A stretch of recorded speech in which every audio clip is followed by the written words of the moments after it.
I have a crazy experience from when I lived with this one girl years ago. It was a year after I graduated from college, and I shared a small house with this girl named Leah. We had gone to college together, so we knew each other, but I wouldn't say that we were friends, more so just acquaintances. When I lived with her, we got along okay, but we still didn't really do anything together. We mostly just kept to ourselves. The lease was for 1 year, and during the year we worked our jobs mostly, and here and there we talked to each other. Overall, it was not too bad living there. The neighborhood was okay, and there were never any problems, until very late when there was less than a month left on the lease. I had some money saved up and was planning to move into a little bit nicer place, probably an apartment. Leah was planning to do the same, but we were not going to be roommates. So I remember that one night I was up late and in my bedroom. I just remember that all of a sudden I was hearing like there were people in the house. My bedroom door was closed, so I couldn't hear things in other rooms that great, but I thought that it was strange. I was going to get up to see, and I heard the sound of Leah scream for a very short time. The next thing that I knew, my bedroom door was opening up, and I saw 3 men wearing all black. They each had masks on, so I couldn't tell anything about what they looked like. It was a terrifying sight. The men just walked right into my room and started going through all my stuff. They motioned for me to stand in the corner of the room, so I did. Very quickly, they picked up a bunch of my things, and some of them they just tossed back down. They ended up taking my laptop, phone, wallet, some jewelry, and a few other items. After that, they put them in bags and left the room probably 2 or 3 minutes after entering. Then they walked over towards Leah's bedroom and the rest of the house. We didn't really have that much other stuff. The men then took a few more things and left, and were gone probably not more than 5 minutes after I had noticed them. It was so fast, but I didn't know what to do or what was going on. I was just glad that we were okay. But then I realized that all our stuff had been stolen. Leah said that the men took her phone and wallet as well, and we only had our cell phones, so we had to go to a neighbor's house and ask them to call the police. The cops came out and we told them how we had been robbed. They took down information and said that they would look around the area. The men were long gone though. I didn't see what kind of car they were in or anything. I was not sure how they entered the house, but I figured the door must have been left unlocked, which I know I didn't do. But Leah claimed that she locked it as well. After that, I had to go get a new phone and tried to get a new license and everything else as well. It was a big hassle because everything was gone. My laptop, all my credit cards, everything. It took several days to get things in order again. Plus, I had to get my new apartment very shortly. Well, over the final couple of weeks that I lived with Leah, I found something strange. She still had her laptop, and I was surprised that the men didn't steal it. She said it was because it had been under a blanket on her bed, and she just got lucky. I believed that, but I remember that I called the police department several times in the days after I got another phone. I wanted to see how their investigation was going, but Leah told me to just let it go because the stuff will never get found. I was surprised that she wouldn't want to catch whoever did it as much as I did. Well, I remember that I got my apartment a few days before the lease of our house ended, so I moved all my stuff and moved into the apartment. However, I still had my keys to the house, and I was going to come by the final day that we had it and do some cleaning. Apparently, Leah was unaware of this, because when I pulled up to the house, I remember seeing another car in the driveway that I didn't recognize. I parked across the street and didn't get out of my car right away. I saw 3 men then get out of the car and walk up to the door with several backpacks, where Leah met them and let them in the house. Obviously, I couldn't confirm those were the same 3 men from the robbery because I didn't see their faces, but this still seemed pretty incriminating. I stayed in the car. Within 2 or 3 minutes, the men walked out of the house without any backpacks. When they left, I walked in. I questioned Leah who the guys were, and she seemed surprised that I knew, but she said they were just old friends. I accused her of setting up the robbery, which she denied and tried to kick me out of the house. I went straight to the police, and my theory ended up being right. The police were already onto the guys because they had tried to sell my laptop to a pawn shop nearby. The pawn shop didn't take it though because they could tell that it was stolen. Within a few days, the men were caught, and Leah admitted to letting them in the house and faking the whole thing. I was really the only person who got robbed. She was willing to do all that just to get about $3,000 worth of my stuff. I will never have another roommate again unless it's somebody who I personally know really good.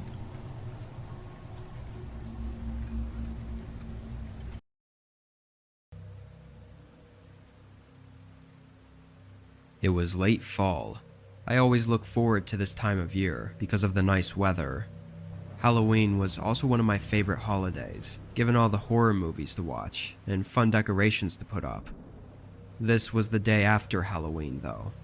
I had the day off of work, but I was pretty exhausted from a party I went to last night, so today I just wanted to relax and get a few things done around the house. My plan didn't exactly go as planned, though. I laid down for a nap around 2 o'clock and never set an alarm. It wasn't until there was a ring at my doorbell that I woke up. I groggily opened my eyes and looked at my phone. It was 9 p.m. I immediately sat up, frustrated at myself for wasting the whole day napping, but I was quickly interrupted by the doorbell again. I got out of bed and put a sweatshirt on, then walked downstairs and up to the door. Looking out the peephole, I didn't see anything, so I opened the door. No one was out there. I did answer the door really late, so I thought they probably just walked away.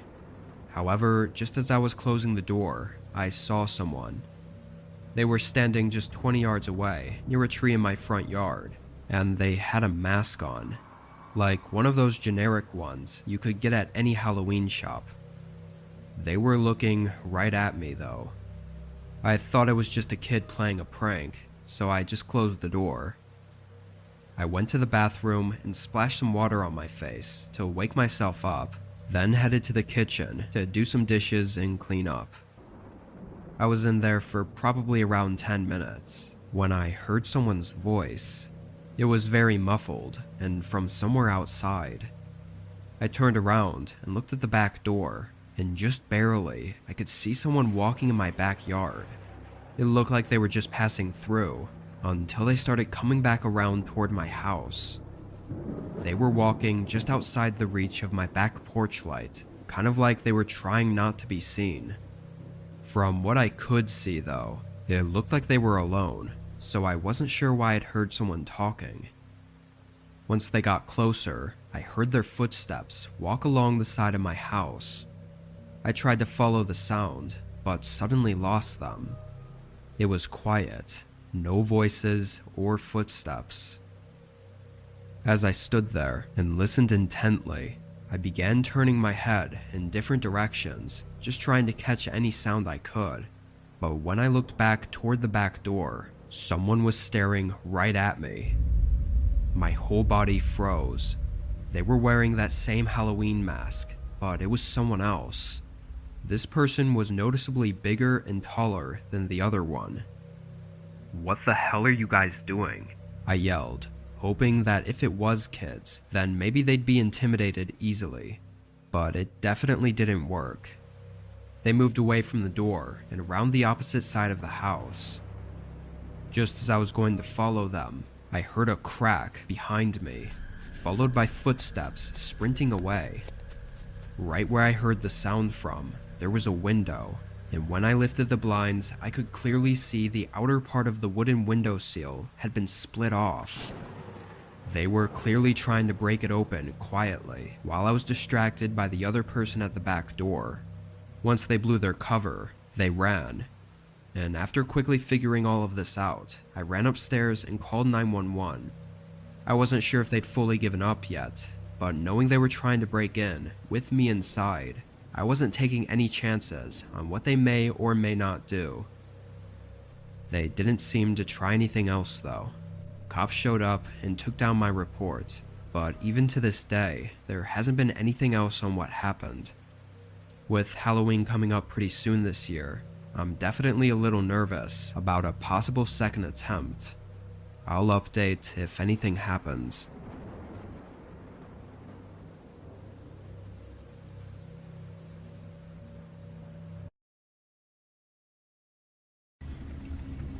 Several years ago, I used to live in this apartment with 2 other women. Their names were Amanda and Carly. The apartment was kind of crappy, and we lived on the first floor of 2. The front door opened right up to the outside, and the parking lot was in the back of the building. So the 3 of us met online to get the place, and the apartment had 3 bedrooms, so we each got one. At first, we all got along pretty well, but as time went on, Carly was not a good roommate at all.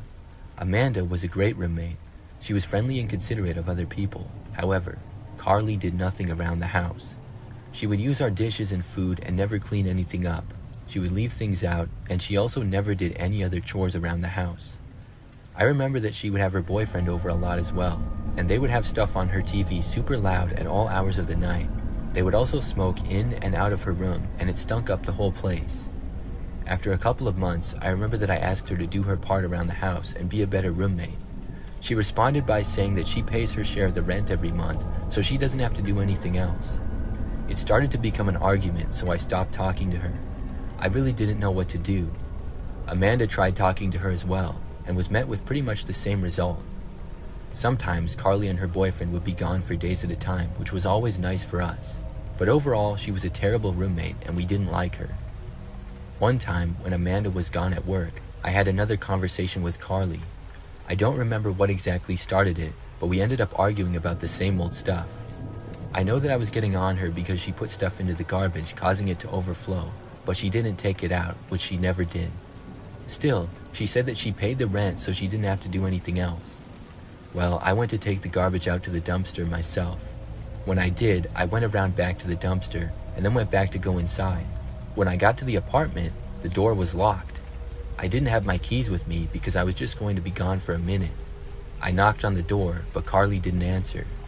Luckily, I did have my phone and I called her, but she kept declining my calls. I remember that after I called her like 10 times, she finally picked up, just to curse at me and hang up. I couldn't get back into the apartment. Amanda wasn't going to be home for hours, and I didn't know what to do. After trying to get Carly to let me back inside for at least 30 minutes, I called the cops. When they got there, things got somewhat resolved. Carly finally let me back in, and claimed that she didn't hear me, which was a lie because I had all the proof of the phone calls. The police told her that she couldn't lock me out because I was on the lease, and then they left. I was really mad at Carly, obviously. But not too long after this, Carly told Amanda and I that she was going to be staying at her boyfriend's for the rest of the lease. By this point, there were 3 months left of our lease. Amanda and I were both very happy to hear it. So she ended up moving all her stuff out of the apartment and was gone. The next roughly 2 months were great. Carly was technically still on the lease and supposed to pay, but she didn't pay her share of the rent when it came around. Amanda and I were not surprised, and after talking to the landlord, we agreed to pay the amount between us. Apparently, Carly didn't respond to him. We would rather do that than have her living with us. She did still have her keys to the apartment though. Well, sometime later, about 2 months after Carly moved out, none of us had seen her or heard from her since. I remember that I was in my room and up late one night, and Amanda was in her room as well. All of a sudden, I heard the sound of glass breaking coming from the living room. I realized that somebody was breaking in. I stayed in my bedroom, which unfortunately did not have a lock on the door. I was about to call the police when I heard footsteps approaching. Then the door suddenly opened up, and I saw Carly standing there. She asked me why I didn't answer the door, but I never heard her knocking or anything. I asked her why she broke into our apartment, because she still had a key. She said she had lost it though.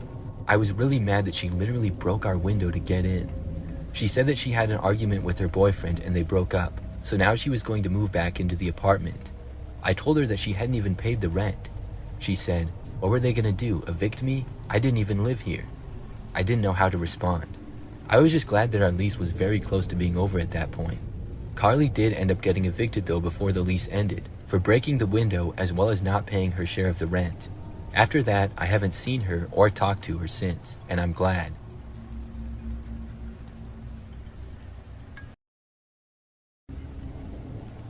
When I went to college, I lived in the dorms my freshman and sophomore years. I remember that my first year, I got assigned a random roommate. It was a guy named David, who was a little bit weird, but overall we got along fine. He had a very strange sense of humor and said some weird things. We weren't really friends, but we talked sometimes because of being roommates and stuff. Well, I remember a few weeks into the school year, and there were reports on campus of somebody who would dress in all black and do strange things. Sometimes they would chase students, other times there was small vandalism, like the guy would tip over trash cans or write on the wall or stuff. He would cover his face with a ski mask, so nobody had a clue as to who he was. I was hearing about it just like everybody else. A lot of the students were talking about him. Well, one time, someone in my own dorm building left his room, and when he came back, the masked mystery guy was in the room.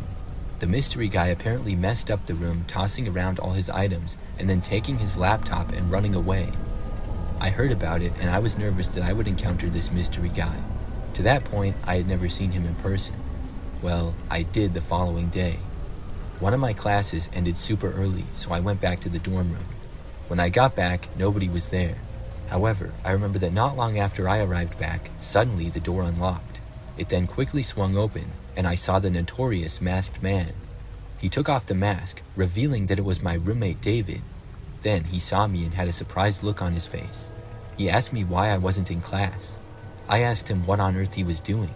I realized that he was the identity behind the guy. David told me that if I told anyone, he would make me live to regret it. I didn't know how serious of a threat it was, but in the moment, I told him I wouldn't say anything as long as he stopped and gave the stolen laptop back to the kid. I knew that was messed up to take something like that.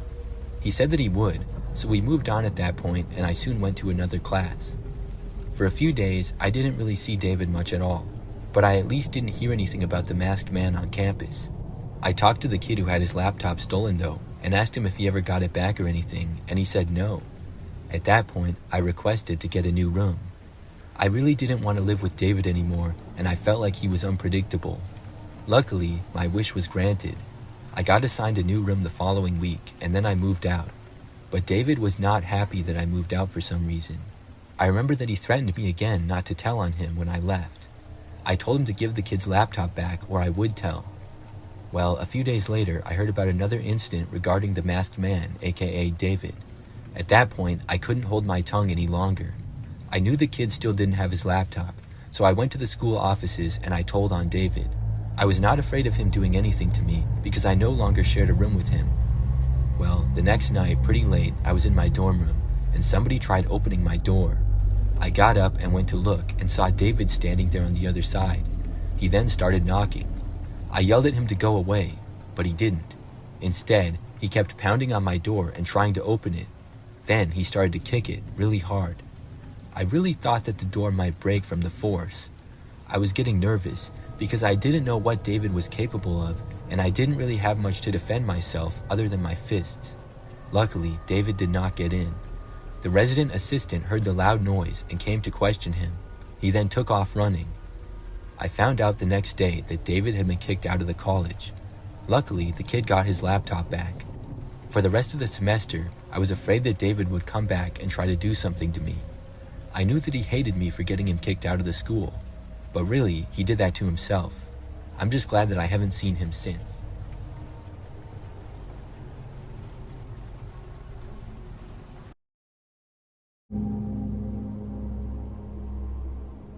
I went to a wedding of my friend Courtney about 2 days ago, and I still can't shake my mind over what happened.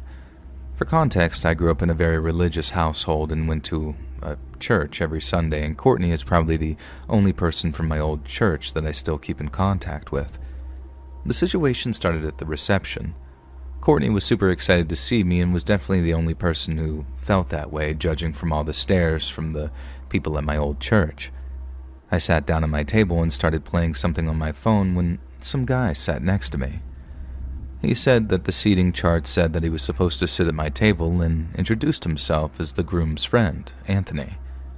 He was pretty cute, so I spent a lot of time talking to him and we really hit it off. He didn't seem to judge me for being an atheist and seemed genuinely interested in me. When the dance started, they started playing Brown Eyed Girl and he offered to dance with me. And we danced together for most of the night until we left to go to the bathroom, and a little later I did too.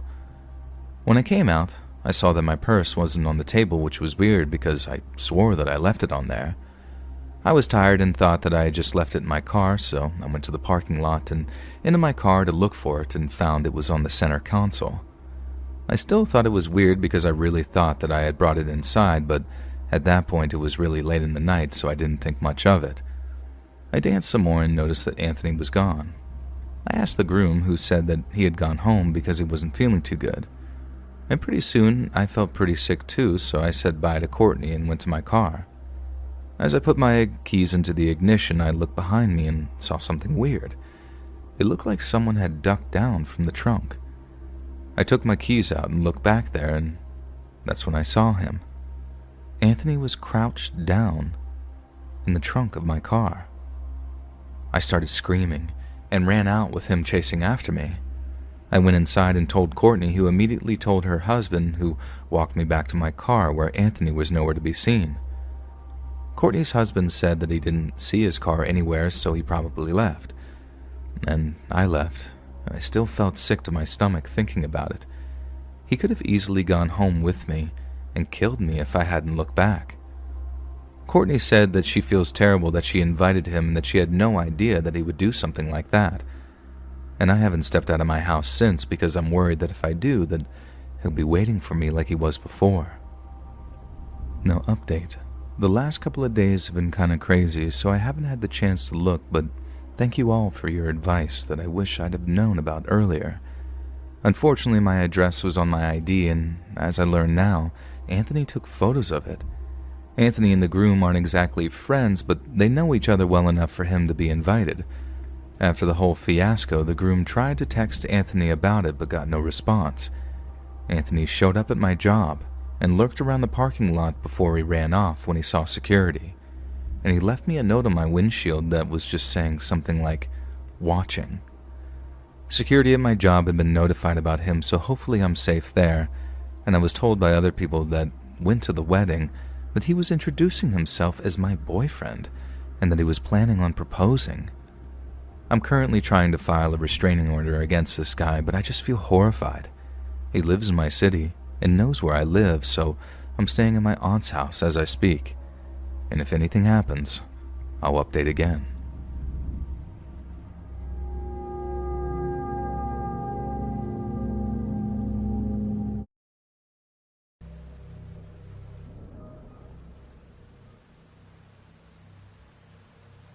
My grandparents live in a small cabin up in Alaska, so I don't see them very often. But last fall, I made the road trip up there in my RV just to visit them for the season. A bunch of other family members flew in as well. As we got into October though, it started getting colder and the snow was supposed to be coming in, so I had to leave before the roads got too bad. The road that goes from Alaska and through Canada is famous for being extremely remote. There's no service along most of it, and it just goes through hills, valleys, forests, and mountains. Most people making the drive either sleep at the few truck rest stops or at public camping spots along the road. On my second day, I drove until 8 p.m. before finding a place to pull off for the night. It was a dirt road with a small spot between the trees to park and sleep at. I think a lot of people might find it unnerving to sleep in the middle of nowhere like this, but I did it pretty often in my RV, so I was used to it. I made myself something small to eat, then got in bed and turned on a movie to watch. It wasn't very long after I'd arrived though that I heard footsteps nearby. I sat up and opened one of the blinds, but I didn't have any exterior lights on, so my view was of nothing but the pitch-black woods. The footsteps sounded like they were from out there, but I couldn't confirm if it was a person or not. From what I saw when I pulled into this campsite, this was the only parking spot, but maybe there were more nearby that I didn't see. If it was a person, they had to have parked somewhere nearby, because there's no way they could have just been wandering around all the way out here. I thought about heading to the front of the RV and turning on the lights, but figured it best to just lay low. Maybe they didn't even see me here and were just walking back to their campsite. Or again, it might have not even been a person at all. After a few minutes, everything seemed good, and I continued watching the movie. I went to bed around 9:30, knowing I had to get up early to start driving again tomorrow. My eyes shot open to 3 loud knocks at the door to the RV. It was nearly too dark to see inside, so I switched on the reading light next to me. "I just need some water, please, and then I'll be on my way." It was a man's voice, deep, like they were older. My eyes looked at the clock. It was 2 a.m. If this guy really was out there, in need of help, he had way more to worry about than just water. It had to be nearly freezing out at this time of night. "Why are you out here? How did you even get here?" I called out. There was a pause. "My truck broke down, just a couple miles back. Just looking for some help is all. I don't mean any trouble." My gut feeling was that this wasn't right. Everything just wasn't adding up. I snuck my way over to the other side window and tried to peek out and see him. It was extremely dark, but I could make out his figure standing right up to the door. I thought it was really weird how close he was, like he might be trying to listen in, or even try to break in.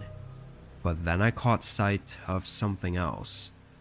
Behind him, I could see more figures moving around in the dark, several, like at least 4 or 5. The man knocked again, almost banging on the door, as if he was losing his patience. I quietly backed up and grabbed the keys, then took a deep breath, before running to the front and quickly turning the RV on. As soon as I did, the headlights lit up multiple men in front of me, all looking mid-30s and 40s, with scruffy beards and raggy winter clothes. They started yelling as I drove past them and circled back to the main road. I drove until I reached a gas station. By the time I had service and got police involved, it was far too late for anything to be done. What those men were trying to do is anyone's best guess. This fall, I didn't make the trip up there, and I'm starting to doubt I ever will again.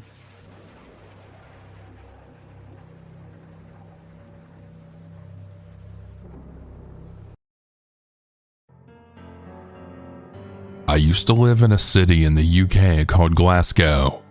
It's often compared to Chicago, Illinois for crime, as the knife crime gets out of control. Gangs are really rough in the areas, but in the posh or normal areas you'll be fine. At one point, it was actually named as being more deadly than Chicago. I lived there during this time for university. One day I was in the city center. It was bustling like it always was, and I was exiting a store on a very well-known street.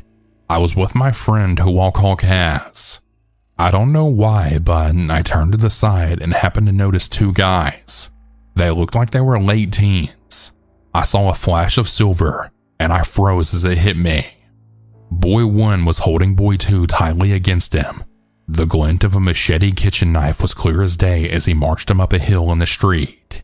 I grabbed my friend's arm to get her attention and tried to explain. She seemed skeptical, but she saw how adamant I was. I actually saw the tip of the knife right in the boy's back. Now, I was 18 at the time and extremely stupid. I then told Kaz that we had to do something. We ought to follow them and try to intervene. I know. Kaz then told me I was insane and they were clearly thugs and to just leave well enough alone. But I couldn't. I told her we had to follow them in case something happened. She protested, but I didn't listen and took off, and she, being the good friend she is, followed me. Now, neither one of us were at all intimidating. I'm only 5'3" and Kaz was 5'7", but we had no muscle at all. We weren't at all menacing, as 2 females and a crazy dude with a knife would probably assume we were easy targets. And to be fair, we were so dumb, especially me. We followed them discreetly, or what I think of as discreetly, and the guy with the knife seemed to be talking to the other boy. They darted down a side alley after walking for ages. Kaz and I just stopped and stared at each other. Kaz then whisper-hissed at me to call the police, but I dared to walk and then look down the alley. I saw that the 2 guys were now face to face. The guy had the tip of the blade on the other dude's Adam's apple, and I didn't realize that I gasped. They both then looked at me, and I froze. It felt like a whole century. We stood watching each other before I then turned around and ran. I made sure that Kaz was following me, but I was too scared to turn around. We ended up running through people's gardens, and we didn't stop until we reached a little corner shop. We didn't phone the police because we felt like there was nothing to tell them. I didn't know what was going down between those guys, but they were obviously in a gang or something. Maybe a drug deal gone wrong or something. But I learned my lesson that day. It's never worth trying to be the hero. It just gets you in trouble in the end. I'm really lucky that I wasn't stabbed that day, and I put my friend and myself in such danger for no good reason. I'll never be that stupid again.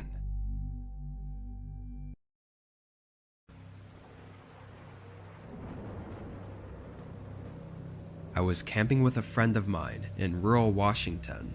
I'll call him Chase.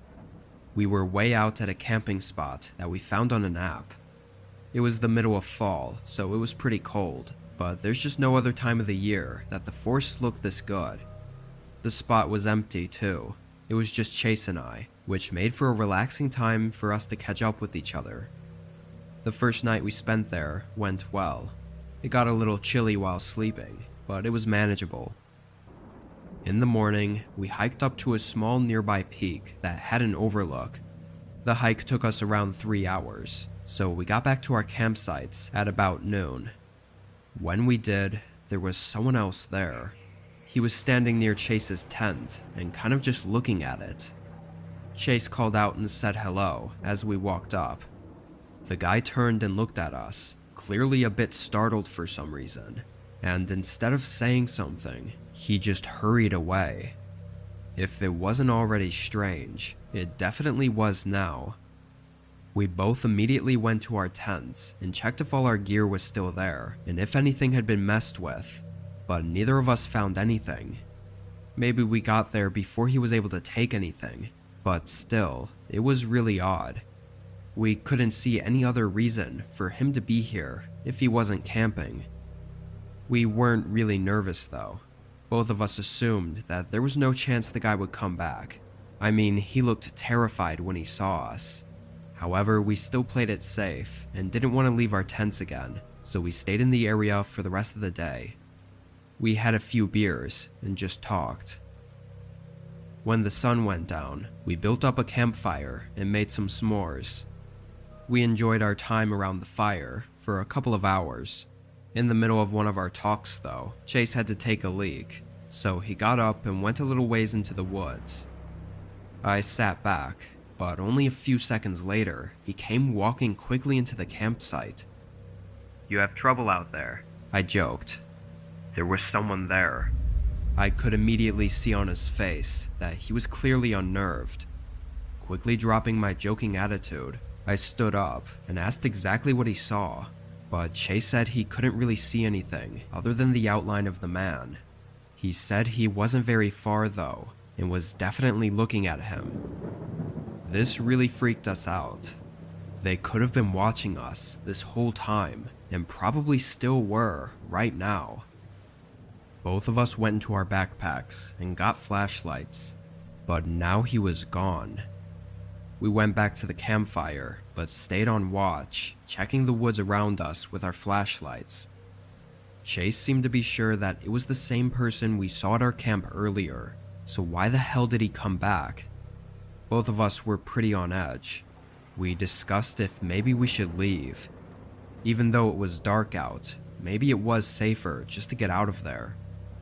Chase brought up the fact that if the man wanted to rob us, he would have done it earlier when we were gone, and he definitely would not have come back. So he thinks the man was up to something worse. We stashed everything in our backpacks, then stomped out the fire and started back down the trail. For the first few minutes, we tried to hurry to gain some distance in case he was following us. On the whole walk back, we never caught sight of him. We thought we were in the clear, but when we made it up to the trailhead and to my car, all the tires had been slashed. My heart sank, as this basically confirmed that the man was probably planning to never let us leave. We were only just able to process the situation before we heard leaves crunching on the trail behind us. We jumped in my car and drove away without hesitation.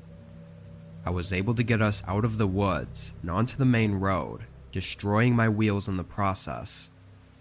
From there, we called a tow truck and the police. They tried to search for fingerprints on the car to identify the man with, but he didn't even try to break inside it, or even open the doors. He just slashed the tires. His intentions are still unknown, but I'm sure we can all assume the few disturbing likely outcomes that he had planned for that night.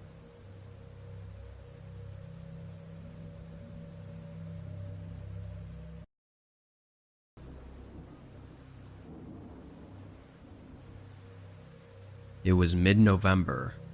Winter had just started coming in, and snow had already begun covering most of our small town. I lived alone in a very small 2-bedroom home that had an unfinished basement. The only time I went down there was to do laundry or get something out of storage. It was a Friday night, and it had been snowing a decent amount during my drive home from work. I had the next 2 days off though, so I was happy to get home and hunker down for the weekend. I got home at 7. I made dinner and watched the new episode of my show, then turned on YouTube in the background as I laid on the couch and scrolled on my phone. The snow must have picked up, as I could hear the wind slamming against the house and making the walls creak. Sometime around 10, I got up to use the restroom, but as I walked down the hallway, I heard something below me. I immediately stopped, hoping to recognize it as just the house creaking, but it wasn't. There was something moving around in the basement. I didn't know how that could be possible. I went over to the basement door and opened it, turning on the lights and walking down to the bottom. There were only a couple hanging light bulbs across the ceiling to light up the large open area. I didn't see much of anything though. I stood there for a minute just to see if that sound came again, but after hearing nothing else, I went back upstairs. Given the conditions outside, I figured it had to just be the house moving around. I used the restroom and went back to the couch. However, only a minute later, I heard it again. This time it was more clear. It wasn't a creaking sound. It was subtle thumps, like almost identical to what it would sound like if someone was walking around. I could feel my heart beat faster, but I still felt like there was no way someone could be down there. It just wouldn't be possible. I got up again and went up to the basement door. Now that I was there, I couldn't hear it. I walked down to the bottom. The sound of the wind was loud down there, so I wasn't able to hear anything over the low groan of the house. But on the cement floors, there were shoe prints. They were fresh, too, only showing because of the dusty layer that covered the floor. I was absolutely terrified. I ran back upstairs and grabbed the house phone to dial 911. As I told the operator all the necessary information, there were 2 very loud thuds from the basement. After that, I sprinted out of the house. A couple officers showed up a reasonable time later, and when they went inside, they didn't find anything aside from the prints on the floor. Strangely, they seemed to lead right up to the bottom of the basement steps and nowhere else. They really didn't know what to tell me other than to call if anything else happens.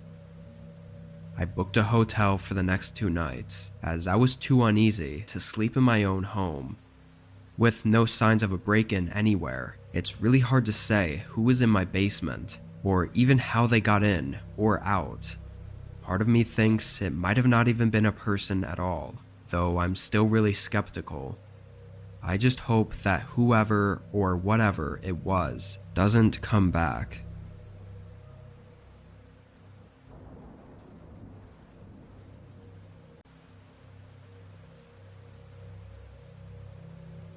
I was staying at a cabin for the weekend.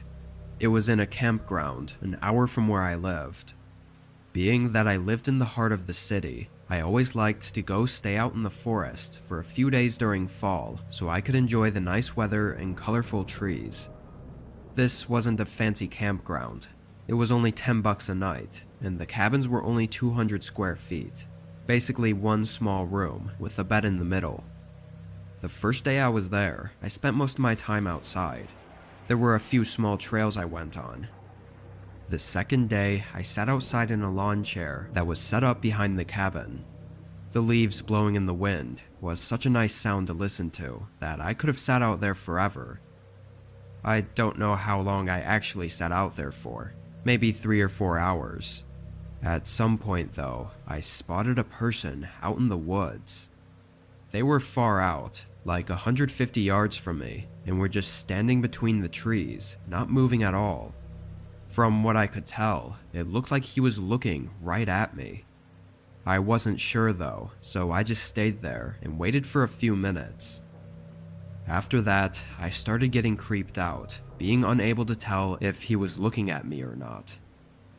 I went back inside and stayed in until sunset. The wind got louder and more hectic after the sun went down.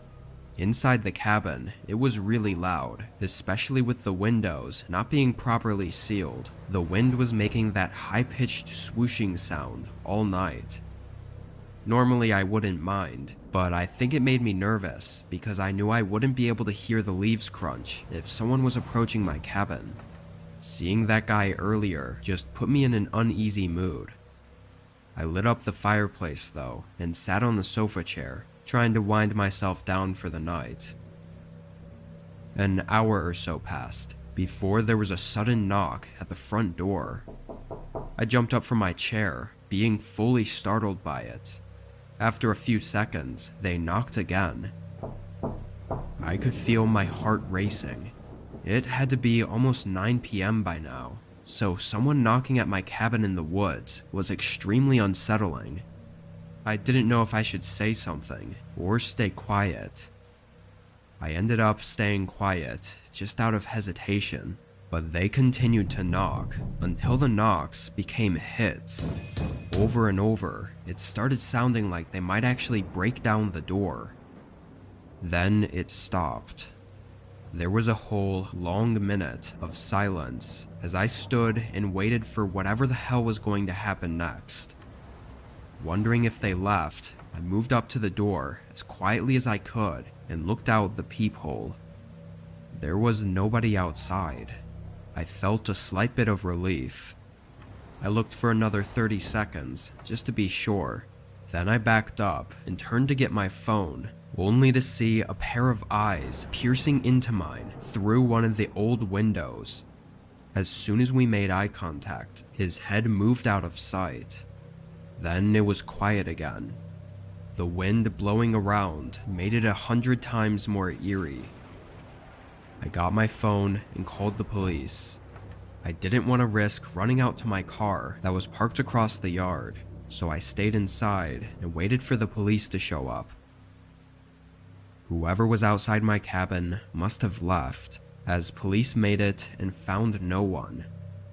I still don't know what really happened at that cabin, but I've never gone back since.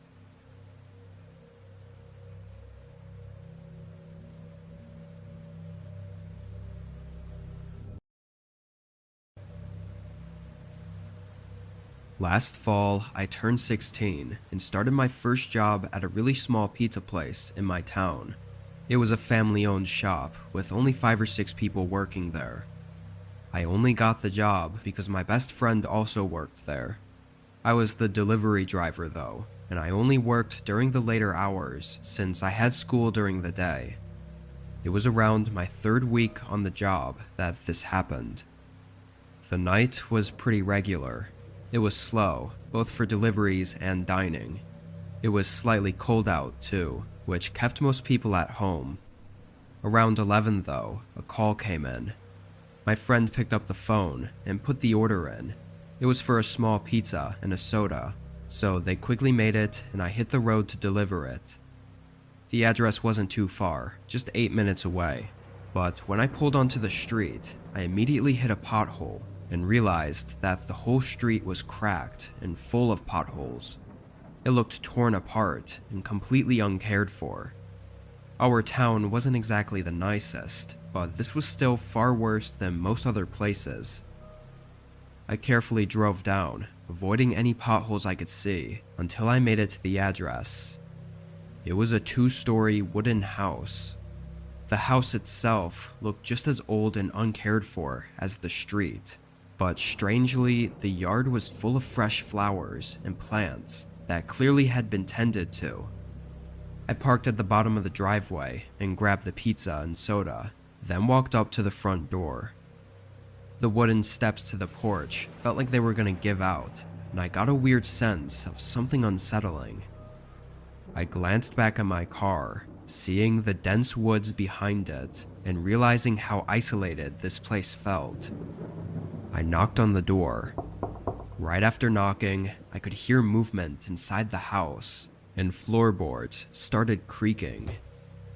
It was soft though, like they were walking lightly and slowly, but I could hear the creaking get closer and closer to the other side of the door until they were right behind it. I prepared myself for them to open the door by smiling and holding out the pizza, but they never opened it. After 10 seconds, I started getting uncomfortable. "Hello? I'm the pizza guy, just delivering your order." There was no response and no other sounds from inside. I could feel something off, so I backed up and walked off the porch. I was still a little hesitant about fully leaving without them paying though. I took one look back, and when I did, I physically felt my body shudder. There was a man standing by the side of the house, staring right at me, looking like he was walking toward me, and I'd only just stopped once I saw him. He looked old and skinny, but had an eerie look in his eyes. I hurried back into my car, and the man didn't say a word and just watched me. I pulled out of there and drove back to the pizza shop. I didn't know what that was. My friend thought it might have been some kind of prank, but that man looked like he was way too old to be pulling something like that. I'm just glad I left when I did, because I don't know what would have happened if that man made it to the porch before I got out.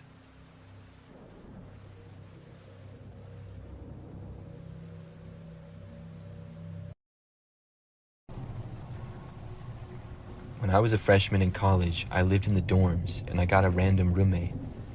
I thought that it would work out fine because I get along well with most people and make friends pretty easily. I figured that my roommate would probably get along with me as well, even if we didn't like the same things. Obviously, I hoped that he would have similar interests and maybe we could become good friends, because I didn't really know anybody else at the university that I was going to at the time. Well, when I moved into the dorms, my roommate was not there. His name was Ryan, and his stuff was there, but I wasn't quite sure where he was. After my parents had helped me finish moving in all my stuff and left, Ryan was still nowhere in sight. In fact, he did not show up until the next day. It was when I got back from my first class and had a little bit of time left before my next one. When I entered the room, Ryan was just there, sitting at his desk and apparently doing homework. Ryan was about average height and weight, had glasses, and short blondish colored hair. Right away, he did not seem very friendly. When I entered the room, he turned and looked at me, but did not say hi or anything. Just as fast as he looked at me, he turned his head back to his desk. I said hi and walked over to him and stuck my hand out for a handshake. I remember he sort of hesitated, but did shake my hand. I had a brief conversation with him, asking him about himself. He was not a freshman like me, but a sophomore at the school, and he was from a small town several hours away. That was really all that I gathered. Soon, I went to my next class. After that, things only got more and more strange. Ryan was not often in his room, but when he was, I would sometimes try talking to him. He would usually give me very short answers and never ask me anything about myself. I thought maybe he was just shy or uncomfortable around other people, but at one point, he told me in a very stern way to stop talking to him and to not talk to him anymore. It was pretty rude, and I no longer felt like he was just a shy kid, but a kind of rude one. Still, I didn't want it to be a terrible semester, so I chose not to argue or anything. I decided to just let him be on his side of the room, and I would do my thing on my side. As the weeks went on, Ryan would be gone for sometimes days at a time. I would wake up and he would just be gone. Then when it would be nighttime, he still wouldn't be there, and I wouldn't see him for several days. Then, typically, he'd just walk into the room like nothing happened, or I'd come back and he'd already be there. I never bothered to ask him where he was though, knowing that he didn't want me talking to him. I remember at one point, on one of the days that he was at the dorm, he left sometime in the evening. Hours later, at probably like 11 o'clock at night or so, I remember I heard talking in the hallway. It got louder, and I realized that two guys were arguing. I recognized Ryan's voice to be one of them.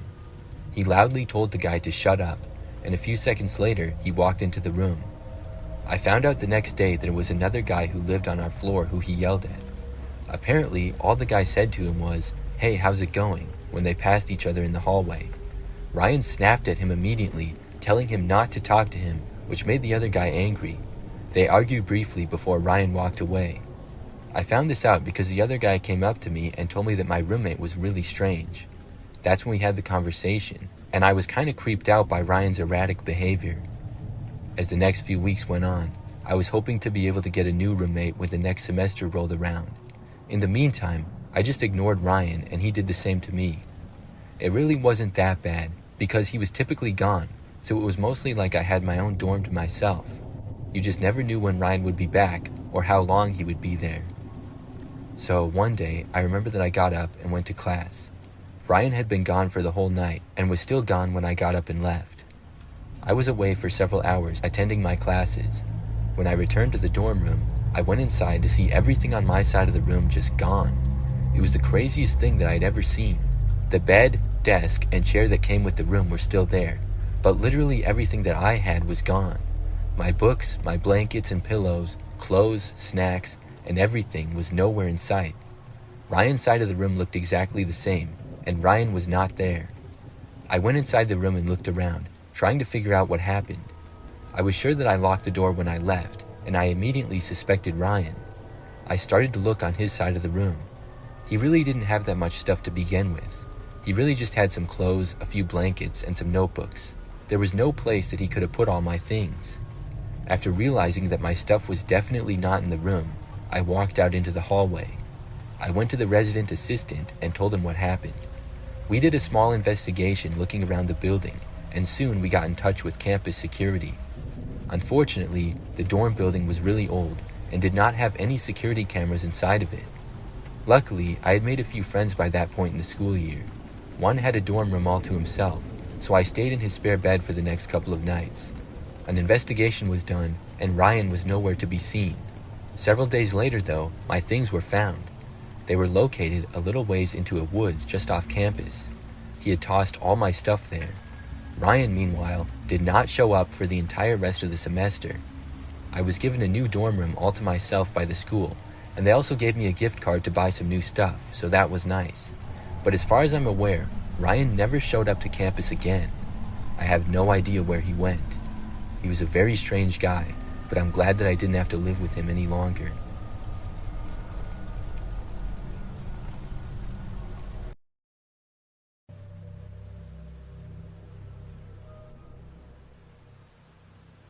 This was only a month ago. It was late September, and where I'm at, we were having a lot of rain. Pretty much every day, it was pouring down. I work as an outdoor security guard for a warehouse on the outskirts of the city, so rain doesn't exactly make my job any more enjoyable. Luckily, the company I work for lets me stay inside on rainy nights, but it always made the shift go by a lot slower. Instead of getting to roam around outside the building, I just had to stand by the glass entrance doors and watch for anything. Anyway, this night I got in at 9, locking up the place after all the employees left. It was pouring outside, so I stayed in and stood by the door, and honestly just tried to stay awake. There was nothing to see except rain and the occasional thunder and lightning. A few hours went by. During that time, I just leaned against the wall and made a few trips to the bathroom. But then, as I stood by the entrance doors, fighting to stay awake, there was a deep, creaking thud. It echoed through the whole warehouse. It sounded like bending metal, or maybe a heavy metal door scraping open. It was enough to make the hair stand up on the back of my neck. I was sure it was nothing, and just a creepy sound because of the circumstances, but it was kind of my job to check on these things, so I walked down the hallway and looked through each of the corridors. I'd never actually explored much of the warehouse since I was usually outside. All I knew of was the one main hallway that had 5 or 6 corridors branching from it, leading to large open warehouse areas. I looked down each of these until I got to the last one. At the end, the door was cracked open. I felt a chill run through me, although I still didn't know if it was already opened or not. I walked over and opened it further. The whole room was dark. "Hello?" My voice echoed through the otherwise silent warehouse. After a few seconds, I started to step back and close the door until I heard something in front of me. It was a voice. It sounded like a man, either mumbling or softly laughing somewhere in the darkness near the tall shelving units. "Is someone there? What the hell are you doing here?" I called out. "Come here." He said something softly. "What?"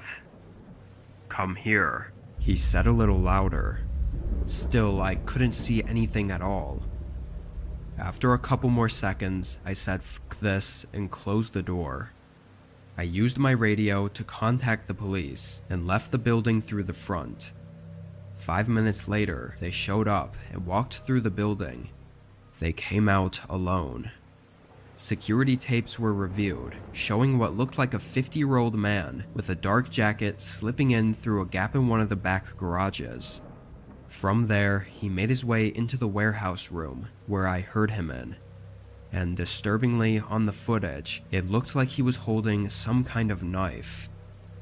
He made his exit soon after I left. We don't know why he broke in, or what exactly he was trying to do by telling me to come into the warehouse. It might sound weak of me, but I quit after that and took up a day job instead.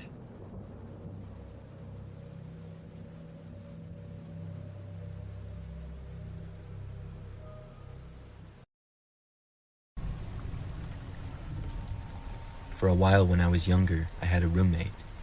We shared a small 2-bedroom house together just outside the city. I didn't know the guy until I moved in, but I didn't have any money and I needed a roommate to afford renting the house, so that was the only reason that I lived with him. We both paid half the rent of the house, and the place was not very nice and pretty cheap. The guy's name was Ben. When we first moved in, we seemed to get along decently. For the first few days, we mostly just stayed in our own rooms or were gone at work. I did run into him in the kitchen once and we talked briefly. He seemed alright. However, about a week or two into living there, and one night I was awoken to the sound of somebody banging on my bedroom door. It was loud enough to wake me, and it continued, so I called out asking who was there. I figured that it had to be Ben, because who else would be in our house? The knocking stopped at that point, but nobody responded to me. So I got up and I walked over to the door, but when I opened it, nobody was there. I looked down the hallway and Ben's door was shut. I figured he had done it, but I didn't know why. Maybe it was a prank. He just didn't seem like the type of guy to pull that kind of a prank though. I went back to bed at that point. When I got up, Ben had already left for his job, and I forgot to talk to him about it anyways. But the next night, basically the same thing happened again. I once more was awoken in the wee hours of the morning to a banging on my bedroom door. This time I was more frustrated, and I called out, "What?" The knocking stopped, and I got up and ran to the door and opened it. When I got there, nobody was in the hallway again, but I looked and saw Ryan's door closing. I went over and knocked on the door, but he didn't answer. I asked what his deal was, but he still said nothing. I thought about barging into the room and giving him a piece of my mind, but I decided not to. I just walked back to my room and returned to sleep. Maybe Ryan was a sleepwalker and that was the explanation. Although sleepwalkers don't generally act that way as far as I'm aware. They're not called sleep pranksters. So the next morning, I wanted to confront Ben, but once more he was gone when I woke up. That night, again, I was awoken to a knocking. This time, I got right out of bed and marched over to the door and opened it. When I did, Ryan was standing right there on the other side. He looked at me, and I asked him what his problem was. Ryan then shoved me backwards before running off to his room. I went after him and tried opening his door, but it was locked. I banged on it for a while, but he didn't answer. So then I just went back to bed again. I was planning on finding a way to move out as soon as possible. The next morning, Ben was not gone yet. When he left his room shortly after I got up, I confronted him.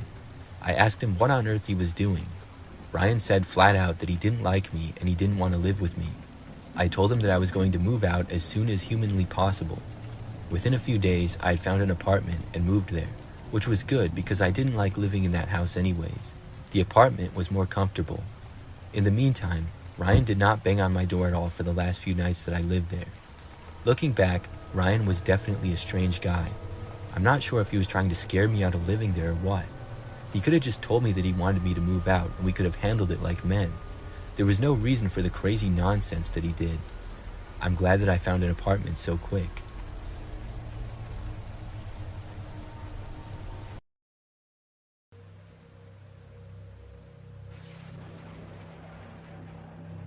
This happened 2 years ago. It was the end of October, which is usually when it starts snowing around here. I live in a small one-bedroom apartment with my dog Milo.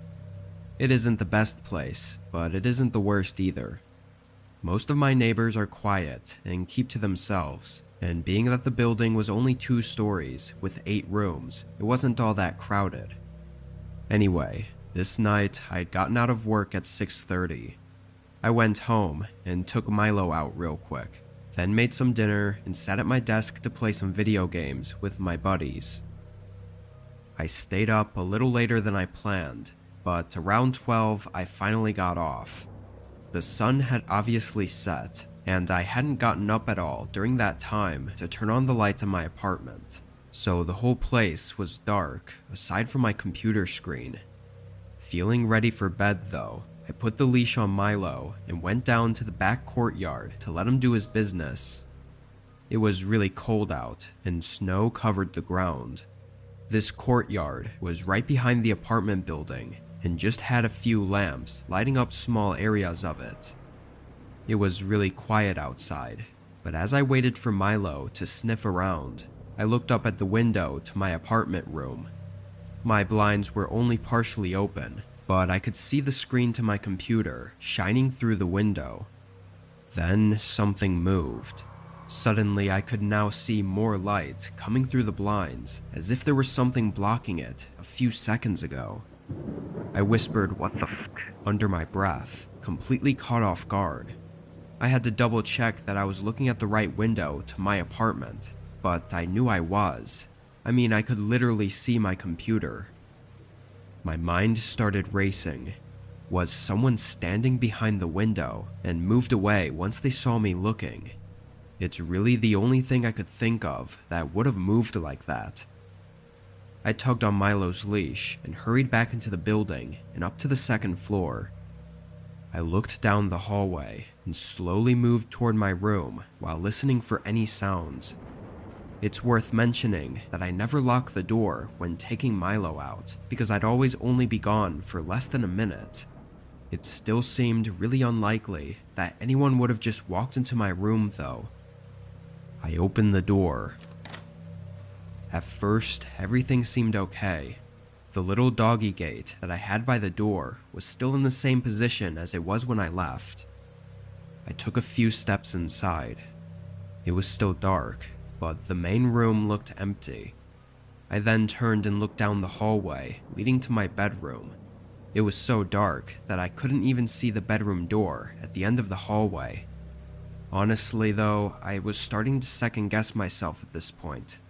Maybe I was just tired and overreacting, like it could have been that the AC turned on and moved the blinds a bit.